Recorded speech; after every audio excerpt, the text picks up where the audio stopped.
കോഴിക്കോട് പുനർഗേഹം പദ്ധതി അട്ടിമറിക്കാനുള്ള ശ്രമമെന്ന പരാതി. പദ്ധതി പ്രകാരം തെരഞ്ഞെടുത്ത ഗുണഭോക്താക്കളെ നറുക്കെടുപ്പിനായി വിളിച്ചു വരുത്തിയെങ്കിലും അവസാന നിമിഷം ഫിഷറീസ് വകുപ്പ് മന്ത്രിയുടെ ഓഫീസിന്റെ ഇടപെടൽ മൂലം മാറ്റിവെച്ചതായാണ് പരാതി.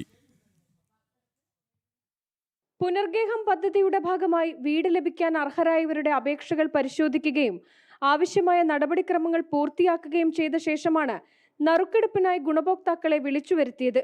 ജൂലൈ 8 കളക്ടറേറ്റിൽ നടന്ന നറുക്കെടുപ്പിൽ പങ്കെടുക്കാൻ 40 കുടുംബങ്ങളാണ് എത്തിയത്. എന്നാൽ നറുക്കെടുപ്പിന് ഏതാനും നിമിഷങ്ങൾ മാത്രം ബാക്കി നിൽക്കെ അപ്രതീക്ഷിതമായി അത് മാറ്റിവെച്ചതായി ഉദ്യോഗസ്ഥർ അറിയിച്ചെന്നാണ് ആരോപണം. 5 മിനിറ്റ് നറുക്കെടുക്കാൻ ആ സമയത്ത് പറഞ്ഞ് കളക്ടർക്ക് റൂമൊക്കെ വന്നെന്ന് പറഞ്ഞു. അതായത് ഇതിൽ 3 പേർക്ക് സ്ഥലമുണ്ടെന്നോ എന്തെങ്കിലും ഒരു വാദം വന്നു, ശരിയെന്ന് പറഞ്ഞു. അതാരാണ് ആ 3 പേരെന്നുള്ള വെളിപ്പെടുത്താൻ പറഞ്ഞു.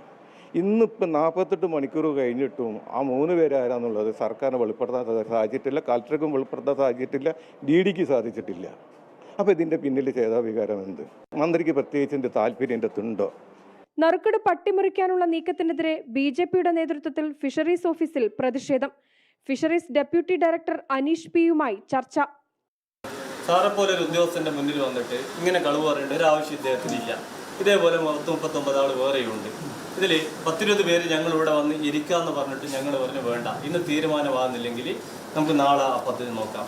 അപ്പോൾ പ്രശ്നമില്ല. ഓമക്കത്ത് അങ്ങനെ സാറിപ്പം പറഞ്ഞു 2-3 ഫോണിലൂടെ വിളിച്ചു പറഞ്ഞു. ഒരു ഗവൺമെൻറ് ഓഫീസിലേക്ക് പിതൃത്വം ഇല്ലാതെ ഒരുപാട് കോളുകൾ വരാം, പിതൃത്വം ഇല്ലാതെ ഒരുപാട് ലെറ്റർ വരാം. അത് പരിഗണിക്കുന്നതായിട്ട് ഇതുവരെ ഞാൻ കണ്ടിട്ടില്ല, പക്ഷെ പരിഗണിക്കുന്നത് നല്ലത്.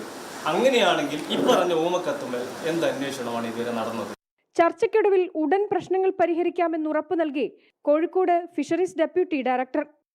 ഇപ്പോൾ തന്നെ ഇതുമായി ബന്ധപ്പെട്ട് അവർക്ക് ലഭിച്ചു എന്ന് പറയുന്ന പരാതിയെ സംബന്ധിച്ചുള്ള അന്വേഷണം നടത്തി നാളെ തന്നെ അടുത്ത നറുക്കെടുപ്പിനുള്ള തീയതി ഞങ്ങളെ ഔദ്യോഗികമായിട്ട് അറിയിക്കുമെന്ന് അവർ സമ്മതിച്ചു കഴിഞ്ഞു. വലിയൊരു വീഴ്ച ഇക്കാര്യത്തിൽ ഇവിടെ വന്നിട്ടുണ്ടെന്നുള്ള ഇപ്പം ഞങ്ങൾക്കത് വ്യക്തമായി. ഇതിലെ മന്ത്രിയുടെ ഓഫീസിൽ നിന്ന് വിളി വന്നു എന്ന് പറഞ്ഞു, പിന്നീട് അനോണിമസ് കംപ്ലയിൻ്റ് എന്ന് പറഞ്ഞു. ഇങ്ങനെ ഒരു നിരുത്തരവാദപരമായിട്ടുള്ള മറുപടിയാണ് ലഭിച്ചിട്ടുള്ളത്. എന്തായാലും ഇപ്പോൾ DD വന്നു. BJPയുടെ ഇടപെടലിനെ തുടർന്നാണ് പ്രശ്നങ്ങൾക്ക് അതിവേഗം പരിഹാരം. ജനം, കോഴിക്കോട്.